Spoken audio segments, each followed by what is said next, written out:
जय हिंद साथियों, स्वागत है आपका एसपी सेल्फ स्टडी में। आज मैं बताने वाला हूं आपके लिए नॉर्मलाइजेशन के बारे में। किसके बारे में? नॉर्मलाइजेशन के बारे में बता रहा हूं, कट ऑफ के बारे में बताऊंगा और कितने नंबर का नॉर्मलाइजेशन किस शिफ्ट को मिलेगा। देखिए, मैंने पूरा कैलकुलेट कर रखा है, जितना भी है डाटा मेरे पास, जहाँ से जो भी डाटा मिला है, कितने स्टूडेंट थे, कितनी महिलाएँ थीं, ठीक है, और पिछली कट ऑफ क्या थी, कितना नहीं थी, सब कुछ एकदम मैंने डिटेल में नॉर्मलाइजेशन किया होता है। और 2018-19 में कितने नंबर का नॉर्मलाइजेशन मिला था, नॉर्मलाइजेशन कब मिलता है, किस शिफ्ट को मिलने वाला है, कट ऑफ क्या थी, सब मैंने एकदम एनालाइज करके डिटेल में लिख रखा है। तो वीडियो को बिना स्किप किए लास्ट तक जरूर देखिएगा, जिससे कि आपको ये पूरा जो आपके मन में भ्रम चल रहा है ना कि मेरा होगा नहीं होगा सिलेक्शन, एकदम सब एकदम संतुष्ट हो जाएंगे। फिर आपके लिए कोई भी वीडियो देखने की आवश्यकता नहीं होगी, ठीक है। एकदम डिटेल से मैंने एनालाइज करके बताया है और काफ़ी मेहनत से मैंने ये वीडियो बनाया है आपके लिए, ठीक है। तो वीडियो को बिना स्किप किए लास्ट तक जरूर देखा और वीडियो को लाइक भी कर दीजिएगा, ठीक है। और मैं आपके लिए बता दूं, आपके लिए देखिए, मैंने ये मेल कैंडिडेट जो है ना, मेल जो पुरुषों का डाटा मैंने लिया। ये पूछते होंगे, आप सोचते होंगे कि मैंने ये डाटा कहाँ से लिया है। मैंने ये डाटा लिया है, जैसे बड़े बड़े यूट्यूब चैनल हैं, जैसे एग्जाम्पल है, RW है, उन्होंने पोल डाले हुए थे कि कितने स्टूडेंट ने कितने क्वेश्चन अटेंड किए, ठीक है। तो 25,000 जो पुरुष थे, उन्होंने लगभग 80 से 90 क्वेश्चन अटेंड किए थे, और 12,750 पुरुष ऐसे थे जिन्होंने 90 से 95 क्वेश्चन अटेंड किए थे, और 9,000 कैंडिडेट ऐसे थे जिन्होंने 93 से 96 क्वेश्चन अटेंड किए थे, और 7,000 कैंडिडेट ऐसे थे जिन्होंने 95 से 100 क्वेश्चन अटेंड किए थे, और 5,000 स्टूडेंट ऐसे थे, मतलब कि मेल स्टूडेंट ऐसे थे जिन्होंने 100 से 105 क्वेश्चन अटेंड किए थे, ठीक है। अब आप ये मत सोचना ना कि ये इतना कैसे, जब उन्होंने क्वेश्चन डाला ही था तब मैंने तुरंत वहाँ से स्क्रीनशॉट लिया था, तब मैंने वीडियो जा करके अब बनाया, ठीक है। और देखिए, ये बात हो गई मेल की, ठीक है। तो लगभग आप देखते होंगे, लगभग कैंडिडेट जो औसतन जो निकल के आएगा वो आपका 93 से 96 क्वेश्चन के आसपास ही, 96 से 100 क्वेश्चन के समथिंग निकल के आएगा, ठीक है। औसतन स्कोर, औसतन मैं अपने अंदाजा से बता रहा हूँ ये सब, ठीक है। बाकी आप औसत एवरेज निकाल लेना, ठीक है। अब मैं आपके लिए बताऊँ फीमेल की, ठीक है।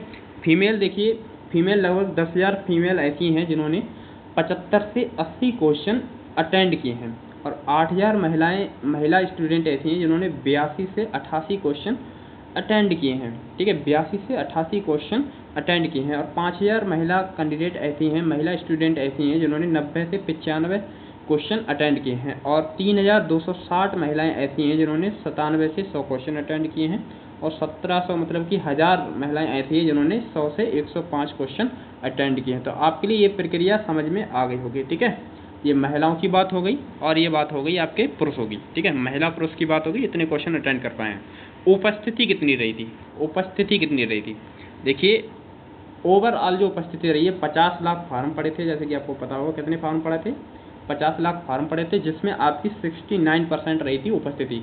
69% बैठता है आपका 50 लाख का, 69% बैठता है 34,50,000। कितना बैठता है? 34,50,000 बैठता है। कितना बैठता है? 34,50,000 बैठता है। मतलब कि ओवरऑल जो है स्टूडेंट बैठे हैं, 34,50,000 स्टूडेंट बैठे हैं, ठीक है। 34,50,000 स्टूडेंट बैठे हैं, ठीक है। और आपके लिए बताऊंगा आगे, इन 34,50,000 में पुरुष कैंडिडेट कितने थे? देखिए, पुरुषों ने फॉर्म 50 लाख फॉर्म पड़े थे, ठीक है। 50 लाख फॉर्म पड़े थे, जिसमें 35 लाख क्या थे? पुरुष थे। जिसमें क्या थी? 35 लाख थे पुरुष। अब 35 लाख का 69% कितना बैठता है? 24,15,000। मतलब कि पुरुषों की कितनी संख्या थी? 24,15,000 क्या थे? पुरुष थे, ठीक है। 24,15,000 पुरुषों ने क्या किया था? पुरुषों ने एग्जाम दिया था, ठीक है। 24,15,000 ने, ठीक है, पुरुषों ने एग्जाम दिया था। और महिलाओं ने कितना दिया था एग्जाम? महिलाओं ने कितना दिया था? आपके 50 लाख में 15 लाख महिलाएं बैठी थी। 15 लाख कितनी बैठी थी? महिलाएं बैठी थी। 50 लाख टोटल फॉर्म पड़े थे, जिसमें 15 लाख जो थी महिलाएं बैठी थी, ठीक है। 15 लाख क्या बैठी थी? महिलाएं बैठी थी। और आपकी जो है उसका 15 लाख का 69% बैठेगा, 69% बैठेगा, लगभग 10,35,000। कितना बैठेगा? 10,35,000 बैठता है, इतना, ठीक है। तो मतलब कि 10,35,000 जो थी आपकी महिलाएं उपस्थित बैठी हैं, ठीक है, महिलाएं बैठी हैं, ठीक है, महिलाओं की उपस्थिति रही है, ठीक है। 15 लाख का 69% बैठता है, इतना ही, ठीक है। 10,35,000 बैठता है, ठीक है। और आगे बताऊँ आपके लिए भी, मतलब कि कंपटीशन कितना था, ठीक है। देखिए कंपटीशन मतलब कि भीड़, टोटल पद कितने थे? 60,244 पद थे, ठीक है, 60,244 पद थे। स्टूडेंट अपियर कितने थे? देखिए टोटल जो रहे थे आपके 34,50,000, कितने? 34,50,000 स्टूडेंट बैठे थे, उपस्थित थे एग्जाम में, ठीक है। 34,50,000 स्टूडेंट उपस्थित थे एग्जाम में। तो उसी का मैंने बताया 60 से वो कर देंगे डिवाइड, तो पता चल जाएगा कि एक सीट पर जो है कितने स्टूडेंट बैठ रहे हैं। जब हमने इसको लिए काटा तो बैठ रहा है एक सीट पर लगभग 57 स्टूडेंट, ठीक है। एक सीट पर 57 स्टूडेंट बैठ रहे हैं ओवरऑल, ठीक है। एक सीट पर 57 स्टूडेंट बैठ रहे हैं, ओवरऑल बैठ रहे हैं, यह है आपके, ठीक है। पद कितने थे आपके? 60,244 पद थे। स्टूडेंट अपियर कितने थे? ओवरऑल 69% जो है आपके 50 लाख फॉर्म पड़े थे, 50 लाख का 69%, ठीक है। 50 लाख का 69% बैठता है, 34,50,000 बैठता है, और 60,244 क्या थी टोटल पद थे। तो एक सीट पर जो स्टूडेंट बैठता है आपका, एक सीट पर 57 स्टूडेंट्स बैठ रहे हैं एक सीट पर, ठीक है। तो कोई ज़्यादा नहीं है, एक सीट पर 57 स्टूडेंट्स बैठ रहे हैं, ठीक है। तो इसी के आधार पर मैं बताऊँ कट ऑफ कितनी जाने वाली है, ठीक है। और आपके लिए बताऊँगा जिसमें मेल कैंडिडेट कितने हैं। देखिए मेल कैंडिडेट के जो पद थे आपके 48,000 पद थे, कितने थे? 48,000 पद थे, ठीक है। कितने थे? 48,000 पद थे। और मेल कैंडिडेट की उपस्थिति कितनी रही थी? देखिए मेल कैंडिडेट की उपस्थिति देखिए कितनी रही थी। मेल कैंडिडेट की उपस्थिति जो रही थी आपकी 24,15,000, कितनी थी? 24,15,000। 24,15,000 को हम 48,000 से भाग कर देंगे तो पुरुष जो मेल कैंडिडेट बैठ रहे हैं आपके एक सीट पर 50 जो है, एक सीट पर 50 स्टूडेंट बैठ रहे हैं 48,000 में, ठीक है। किसमें? 48,000 में एक सीट पर 50 स्टूडेंट बैठते हैं, ठीक है। ये बात हो गई मेल की, ठीक है। अब फीमेल की बात कर लेते हैं। फीमेल पे कितना कंपटीशन? फीमेल के जो पद थे आपके 12,000 पद थे, ठीक है। कितने थे? 12,000 पद थे, जिसमें आपकी जो महिलाएं थी 69%, 15। देखिए मैं आपके लिए सब कुछ बता दूं एक बार। देखिए महिलाओं की हम देख लें एक बार। ये पुरुष रहे, महिलाएं 10,35,000, ठीक है। ओवरऑल जो महिलाएं बैठी हैं एग्जाम में, उपस्थित रही है, प्रेजेंट रही हैं 10,35,000, और उनके पद कितने थे? 12,000। तो एक सीट पर जो महिलाओं का कंपटीशन बैठता है लगभग एक सीट पर जो महिलाओं का कंपटीशन रहता है आपका 86 स्टूडेंट, कितने? एक सीट पर जो है 86 महिलाएं लड़ रही हैं, एक सीट के लिए 86 महिलाएं लड़ रही हैं, ठीक है। एक सीट पर 86 महिलाएं लड़ रही हैं, ये बात ध्यान रहे।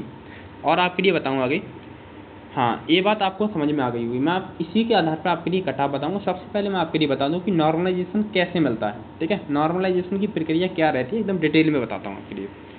पहले मैं आपके लिए वो बताने से पहले, नॉर्मलाइजेशन बताने से पहले 2018-19 में कितने नंबर का नॉर्मलाइजेशन मिला था यह मैं आपके लिए बता देता हूँ।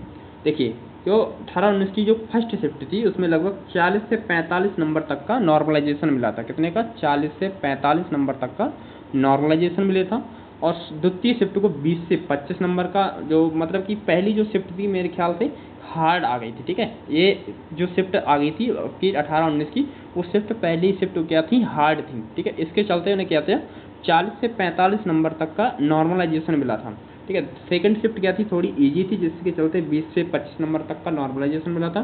तीसरी शिफ्ट में लगभग 15 से 20 नंबर तक का नॉर्मलाइजेशन मिला था। चौथी शिफ्ट में 10 से 15 नंबर तक का नॉर्मलाइजेशन देखने को मिला था, ठीक है। तो आपके लिए बात समझ में आ गई। अब मैं आपके लिए बताऊं कि नॉर्मलाइजेशन की प्रक्रिया क्या रहती है और यह कैसे अपनाई जाती है। देखिए नॉर्मलाइजेशन क्या होता है? नॉर्मलाइजेशन क्या होता है यही बताता हूँ आपके लिए, ठीक है। नॉर्मलाइजेशन क्या होता है? जब एग्जाम कई शिफ्टों में होता है तब क्या होता है? नॉर्मलाइजेशन जैसी प्रक्रिया अपनाई जाती है, ठीक है। जब एग्जाम क्या होता है, कई शिफ्टों में एग्जाम होता है तब क्या होता है? नॉर्मलाइजेशन जैसी प्रक्रिया अपनाई जाती है सभी। और नॉर्मलाइजेशन में क्या होता है? शिफ्टों को बराबर किया जाता है, जितनी भी शिफ्टें होती हैं सभी को बराबर किया जाता है। अगर सबकी सभी शिफ्टों को बराबर करने के बाद जिसके नंबर कम रहते हैं उसे बढ़ा दिया जाता है। अगर उसने सटीकता, और आगे बताता हूँ, देखिए और आगे बताता हूँ मैं। देखिए नॉर्मलाइजेशन के नियम। नंबर एक नियम कहता है शुरू के पेपरों में नॉर्मलाइजेशन अधिक होता है, देखने को मिलता है, क्योंकि कोई वो नहीं रहता है कि एग्ज़ाम हार्ड है या कैसा है। तो मेरे ख्याल से अब तक जो मैंने देखा है कि एग्ज़ाम जो है ना लेवल फर्स्ट शिफ्ट का हार्ड ही रहता है, ठीक है, जिसके चलते उन्हें नॉर्मलाइजेशन अधिक मिलता है। हार्ड शिफ्ट को ज़्यादा नंबर, ठीक है, हार्ड शिफ्ट जो होती है उसके लिए नंबर ज़्यादा मिलते हैं, ठीक है। क्या हर एक व्यक्ति को नंबर ज़्यादा मिलते हैं? केवल कुछ छात्रों को ही नॉर्मलाइजेशन ज़्यादा मिलता है, ठीक है। कुछ छात्रों को ही नॉर्मलाइजेशन का फ़ायदा मिलता है, कुछ को नॉर्मलाइजेशन के जरिए कुछ के नंबर घटा भी दिए जाते हैं, ठीक है। कुछ के बढ़ा भी दिए जाते हैं नंबर और कुछ के घटा भी दिए जाते हैं। हार्ड शिफ्ट को नंबर ज़्यादा मिलते हैं और केवल कुछ छात्रों को मिलता है, सभी छात्रों को नॉर्मलाइजेशन का फ़ायदा नहीं मिलता है। तो किसको फ़ायदा मिलेगा नॉर्मलाइजेशन का, किसको नहीं मिलेगा, यह भी बताने वाला हूँ। देखिए नॉर्मलाइजेशन का नियम 4 क्या कहता है? सटीकता। नंबर एक, यदि आपने 100 क्वेश्चन अटेम्प्ट किए, 100 में 100 क्वेश्चन आपके क्या है, राइट हैं, 100 में 100 क्वेश्चन क्या है आपके, राइट हैं, तो आपके लिए नॉर्मलाइजेशन के पूरे नंबर मिलेंगे, ठीक है। नॉर्मलाइजेशन के क्या है, पूरे नंबर मिलेंगे, ठीक है। अगर 100 में से आपने यदि 5 क्वेश्चन गलत भी कर दिए, ठीक है, 5 क्वेश्चन गलत कर दिए, अगर नेगेटिव मार्किंग है एग्जाम में, तो उसमें से नंबर कटेंगे ही कटेंगे, नेगेटिव मार्किंग के, प्लस नॉर्मलाइजेशन से भी घटा दिए जाते हैं, ठीक है, नॉर्मलाइजेशन से भी घटा दिए जाते हैं, जिसके चलते कभी कभी यह ज़्यादा गलत कर देते हैं क्वेश्चन, तो उसके चलते क्या है, नॉर्मलाइजेशन में नंबर कम भी हो जाते हैं, ठीक है। तो मैं तो यही उम्मीद करूँगा कि अगर आप हो सके तो पूरे जितने हो सके उतने ही क्वेश्चन अटेम्प्ट किया करें, ज़्यादा ना किया करें। अटेम्प्ट रेट, देखिए अटेम्प्ट रेट, अगर आपने अटेम्प्ट रेट किया है, अगर आपने 100 क्वेश्चन है, 100 से 75 आपने क्वेश्चन सही किए, तो आपके लिए नॉर्मलाइजेशन का फ़ायदा थोड़ा कम मिलेगा, ठीक है। और सही प्रश्न, अगर आपने 100 क्वेश्चन हैं, ठीक है, और आपने 100 में 60 कर दिए क्वेश्चन, ठीक है, 100 में 60 क्वेश्चन किए, तो क्या है, आपके नॉर्मलाइजेशन से नंबर क्या है, घटा दिए जाते हैं, ठीक है।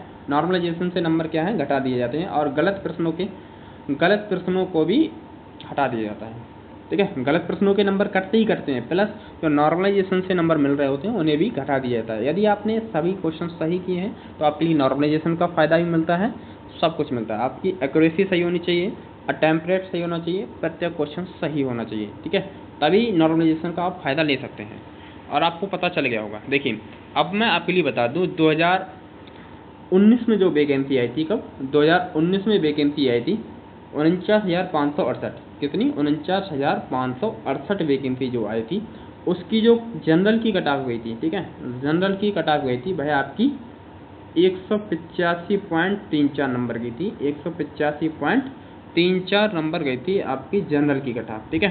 किसकी, जनरल की कट ऑफ गई थी, इतनी कट ऑफ गई थी, ठीक है, 185, क्योंकि ये पेपर थोड़ा हार्ड आ गया था, ठीक है, जिसके चलते इतनी कट ऑफ गई थी। ओबीसी की जो कट ऑफ गई थी आपकी 172, ठीक है, कितनी कट ऑफ गई थी, 172 गई थी। और एससी वालों की जो कट ऑफ गई थी 145.39 नंबर गई थी। एससी वालों की कट ऑफ, जब वैकेंसी कितनी थी, 49,568 वैकेंसी थी, और एससी वालों की जो कट ऑफ गई थी 114.19 नंबर गई थी, ठीक है। तो क्वेश्चन अटेम्प्ट था, तो और जो मैं इस बार का देखा है, जो मैंने एग्ज़ाम, उसमें क्या था, एग्ज़ाम मॉडरेट लेवल का आ रहा था, कितनी, मॉडरेट का, क्योंकि बच्चा क्या कर रहा था, जिससे क्वेश्चन आ भी रहा था वो भी गलत कर दे रहा था, ठीक है, जिससे क्वेश्चन आ भी रहा था वो भी क्वेश्चन गलत कर दे रहा था बच्चा, ठीक है, ये हो रहा था इस बार, ठीक है। तो ये पिछली 2019 की कट ऑफ है, ठीक है, इसी के आधार पर। और 41,520 जो वैकेंसी आई थी 2018 में आई थी 41,520 वैकेंसी, ठीक है। यह मेल कैंडिडेट की कट ऑफ है, किसकी है, मेल कैंडिडेट की कट ऑफ है। इसमें क्या था, पेपर थोड़ा इजी आ गया था, जिसके चलते इसकी कट ऑफ जो गई थी, इजी था, प्लस 41,520 वैकेंसी भी थोड़ी कम थी उसके चलते, जिसमें क्या था, 225 कट ऑफ गई थी इसकी, ठीक है, जनरल वालों की। और ओबीसी वालों की जो कट ऑफ गई थी आपकी 216, ठीक है, कितनी गई थी, 216 नंबर गई थी। और एससी वालों की जो कट ऑफ गई थी 187 नंबर, ठीक है, 187 मतलब कि 188 नंबर ही मानिए आप इसे। और एसटी वालों की जो कट ऑफ गई थी आपकी 153, कितनी गई थी, 153 कट ऑफ गई थी, एसटी वालों की गई थी, ठीक है। ये बात आपकी पता चल गई होगी। अब मैं आपके लिए बता दूं, अभी हाल ही में जो एग्ज़ाम अभी 60,244 पदों का 5 दिन एग्ज़ाम चला था आपका, 23, 24, 25, 30, 31, ठीक है, लगभग 10 शिफ्टों में आपका एग्ज़ाम हुआ था। तो इसी का कट ऑफ कितनी जा सकती है मैं आपके लिए वो बता दूं, ठीक है। देखिए, मैंने उसी के आधार पर, जो मैंने आपके लिए पिछला डाटा दिया था, ये उसी के आधार पर मैंने ये कट ऑफ बनाई है, ठीक है, कैलकुलेट करके इसी के आधार पर बनाया है मैंने कट ऑफ ही। और फिर आपके लिए इसके बाद कहीं भी दूसरी जगह वीडियो देखने की आवश्यकता नहीं बनेगी। देखिए यह जो कट ऑफ है ना, यह जो कट ऑफ जो मैं लिख रहा हूँ, यह मेल कैंडिडेट की है। किसकी है, मेल की। यह मेल कैंडिडेट की कट ऑफ है। अगर आप जनरल कैटेगरी से बिलोंग करते हैं, जनरल कैटेगरी से, तो आपकी 100 से 115 क्वेश्चन सही हैं, 100 से 115 क्वेश्चन सही हैं, तो आपके लिए कहीं भी चिंता करने की आवश्यकता नहीं है, ठीक है। तो आप अच्छे से रनिंग कीजिए आप लोग। और ओबीसी में, ओबीसी जो कैंडिडेट हैं, ओबीसी से जो कैंडिडेट हैं, आपके 100 से 105 क्वेश्चन तक सही हैं, तो आप रनिंग की तैयारी कीजिए। आप निश्चिंत रहिए, आपका नंबर लिस्ट में नाम देखने को मिलेगा ही मिलेगा, ठीक है। मैं उसी के आधार पर ये कट ऑफ बता रहा हूँ जो मैंने आपके कैलकुलेट करके डाटा बताया। ईडब्ल्यूएस वालों का जो बताया 95 से 100, ठीक है, 95 से 100 नंबर तक, ठीक है, 95 से 100 क्वेश्चन तक, ठीक है, 95 से 100 क्वेश्चन तक। और एससी वालों के जो है, एससी वालों के लगभग 90 से 95 नंबर, ठीक है। और एसटी वालों के जो हैं 80 से 90 नंबर, ठीक है, 80 से 90 नंबर नहीं, क्वेश्चन, इतने क्वेश्चन अटेंड करने होंगे, ठीक है। जनरल वालों के 100 से 115 क्वेश्चन, ओबीसी वालों के 100 से 105 क्वेश्चन, ईडब्ल्यूएस वालों के 95 से 100 क्वेश्चन, एससी वालों के 90 से 95, एसटी वालों के 80 से 90, ठीक है। फिर भी ये मैंने ज़्यादा बता दिया है, ठीक है, ज़्यादा बता दिया है मैंने, ज़्यादा, ठीक है, इससे कम ही जाएगी कट ऑफ, निश्चिंत रहिए, आप देख लेना ये बात, ठीक है, आप ये बात देख लेना, ठीक है। और मैं ये मेल कैंडिडेट की कट ऑफ है, ये बात ध्यान रहे। और फीमेल जो हमारी बहनें हैं, ठीक है, जो हमारी बहनें हैं, जनरल से अगर हमारी कोई सिस्टर है, तो उसकी जो कट ऑफ है आपकी 90 नंबर, 90 क्वेश्चन तक जा सकती है, ठीक है, 90 क्वेश्चन तक जा सकती है फीमेल की। और ओबीसी वालों, अगर आप ओबीसी से हैं तो आपकी 85 क्वेश्चन तक कट ऑफ जा सकती है। अगर आप ईडब्ल्यूएस से हैं तो आप भाई सेम रखिए आप इसे। और एससी कैंडिडेट हैं, अगर आप एससी से हैं तो आपकी 82 क्वेश्चन तक की कट ऑफ जा सकती है। अगर आप एसटी से हैं तो आपकी 80 क्वेश्चन तक की कट ऑफ जा सकती है। यदि आप और भी चाहते हैं कि मैं और एनालाइज करके, ठीक है, पूरा निचोड़ वीडियो लेकर के आऊँ कट ऑफ के ऊपर और नॉर्मलाइजेशन के ऊपर, ये मैंने पूरा मतलब कि थोड़ा जल्दबाजी में ही बना दिया था। मतलब कि फ़िलहाल इसे तैयार करने में मुझे लगभग 6 घंटे लगे थे, इसे तैयार करने में 6 घंटे लगातार। पूरी आंखों में दर्द होने लगा था मेरी आंखों में, लैपटॉप पे बैठे बैठे, तो 6 घंटों में ये तैयार हो पाया है, ठीक है। और मैं पूरा और भी रिसर्च कर रहा हूँ अच्छे से, पूरा एकदम सटीक से लेकर के आऊँ, तो ठीक है। तो वीडियो को लाइक भी कर लीजिए। तो मिलते हैं नेक्स्ट वीडियो में, तब तक के लिए बाय, जय हिंद, जय भारत।